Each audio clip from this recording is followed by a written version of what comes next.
Christian, let's welcome to stage. Thank you for doing great this Friday. Okay, Over to you. so here I'm going to talk about Lean Six Sigma methodology. These two is different terms. I mean, one is a Lean and another methodology is Six Sigma. So this particular methodology called Lean Six Sigma is because of combination of two different methodology. Okay, so what is the methodology? I mean, it's a way of doing any kind of project where every team and every team member and every department knows that what they have to do and when they have to do. That is what we could talk about methodology.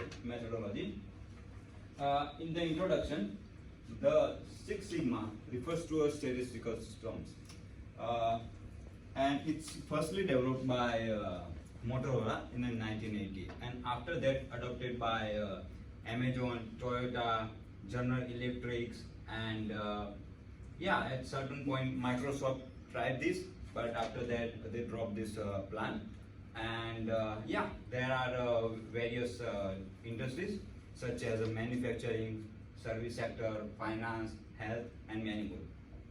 The more important thing of this terminology is the accuracy. It's almost around 0.00034%.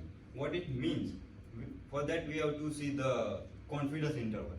So they came up with the terminology that where you follow the any confidence interval of any project, where you suppose have the mean here, what C sigma represents that the accuracy.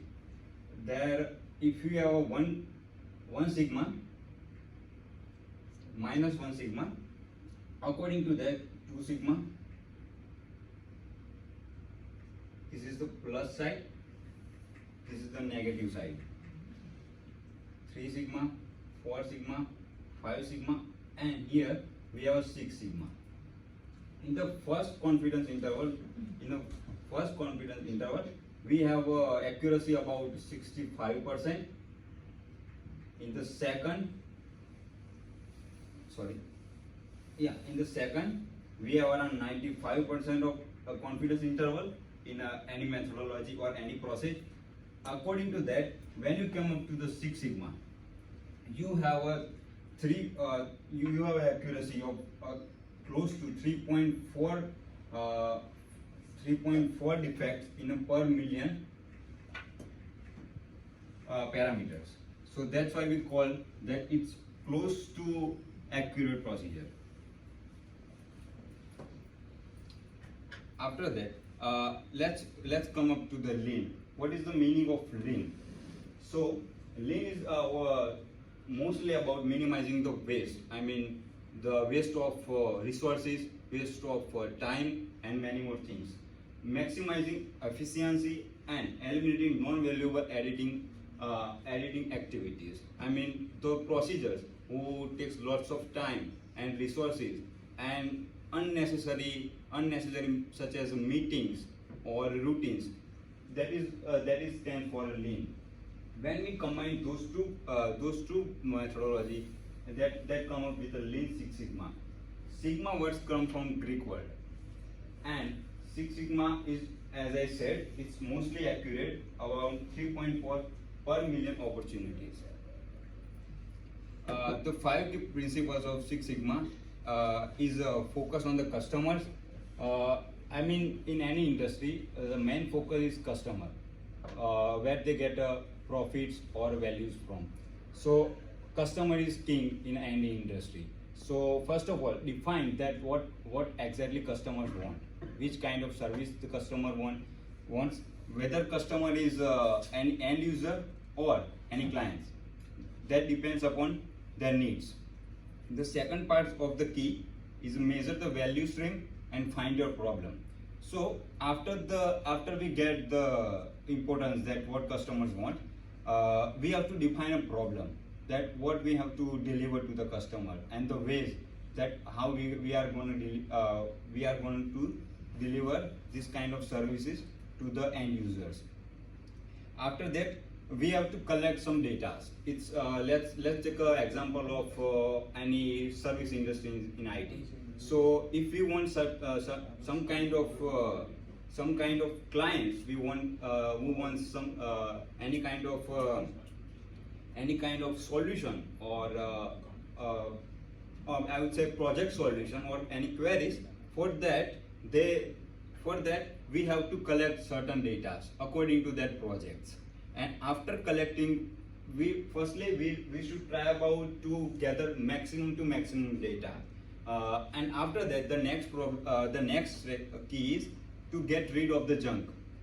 After we get lots of data, there might be some data which is not necessary to tackle our issue or a business question. So we just have to remove those data in between the process. From that, we can ease the process and save our resources, time, and also the total length of project, because we have to deliver in a certain period of time to win the trust of the clients. After that, keep the ball rolling. So while the different teams are performing and different departments are performing this on the working in this kind of projects, there might be some experts such as who has the experience in this methodology. We call them as a master black belt. So we need some experts, whether they are black belts or master black belts, who can constantly suggest or lead the team at a particular time. So to keep the ball rolling, we have some experts to suggest what they have to do, and if they face some unnecessary situation or some critical situation, where they suggest by their experience. So and ensure flexibility and responsible ecosystem. So not all the problems are old. Some problems are new as per the development around the world. So if they face some extreme critical situations where they have to deliver some new things or find out some new problems or solutions, then they have to be flexible. Let's suppose they are using X language to create a model or algorithms, and if the requirements is not meeting with that language, they immediately have to change the language to create a new model to deliver the best possible outcomes. For that, all the teams, all the leaders and experienced person have to be more flexible to work under this methodology. Yeah, so for that, Lean Six Sigma have two different methodology. The one is DMAIC, which stands for Define, Measure, Analyze, Improve, and Control. DMAIC is a data-driven methodology to improve existing procedure or existing work method. And if you have to create a new methods or a new procedure for a new project, then you have to go with the DMADV. So let's talk about DMAIC. In a defined term, first of all, let's take an example of full self-driving, which is highly invented by Tesla. For FSD, let's suppose that we have defined the full self-driving in a autonomous vehicles. After defining that, we have to achieve full self-driving, which is not achieved by any company till date, but Tesla is very close to this development. So the second term, after defined, we have to measure that what kind of data we required. I mean the data given by governments, some third parties, data on traffic data, the sensor data of radar, the camera 360 camera data, or other. I mean, we don't have exposure of which kind of data they are using, but some data might be hidden. That is the I would say that policy of some companies to do not explode all of the data they have, and which kind of methodology or algorithm they are using to develop FSD. Okay, so after the second measure, let's talk about analyze. In analysis, they are using different kind of methodology, and they are inputting certain kind of data to run the model in a development area. So they after they are getting more and more data from the third parties, and simultaneously there are almost 6 to 7 lakhs of Tesla operate now working on a close to FSD beta version, where Tesla getting constantly feedback, maybe around monthly basis or weekly basis from that cars, that how they are operating, which kind of issue they are facing to achieve FSD.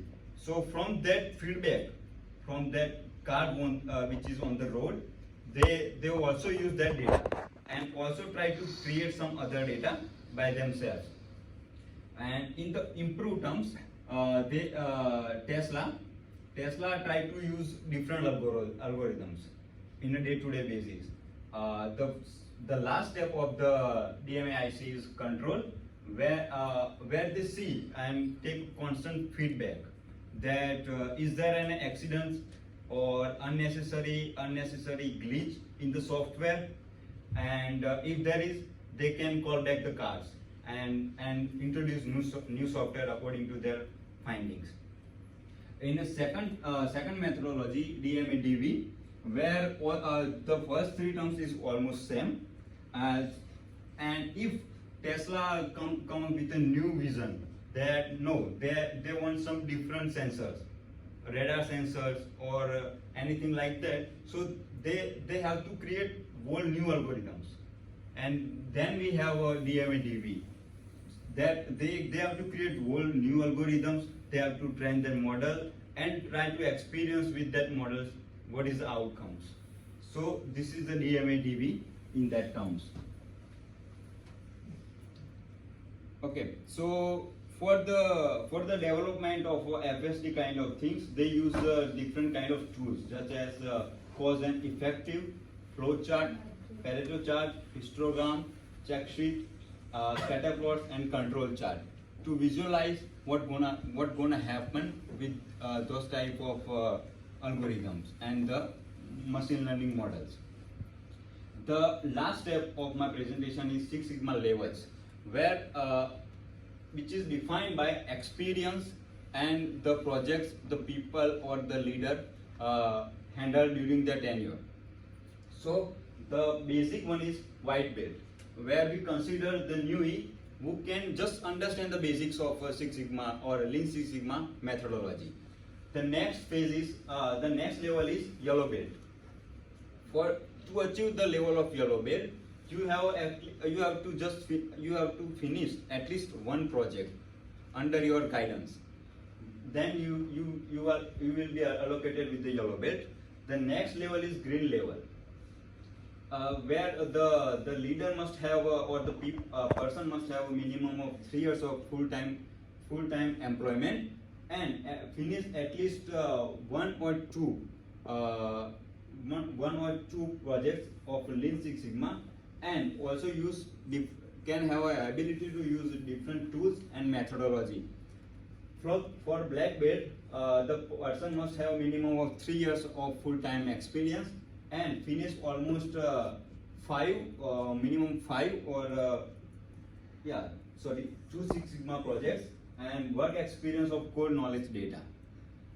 For a master black belt, have a minimum of 5 years of full-time employment experience with the proof of at least 10 Six Sigma projects they have delivered. They must have to deliver. And yes, for the black belt, they must have coached some green belts or black belts at a certain level. So this is the levels of Lean Six Sigma. Thank you.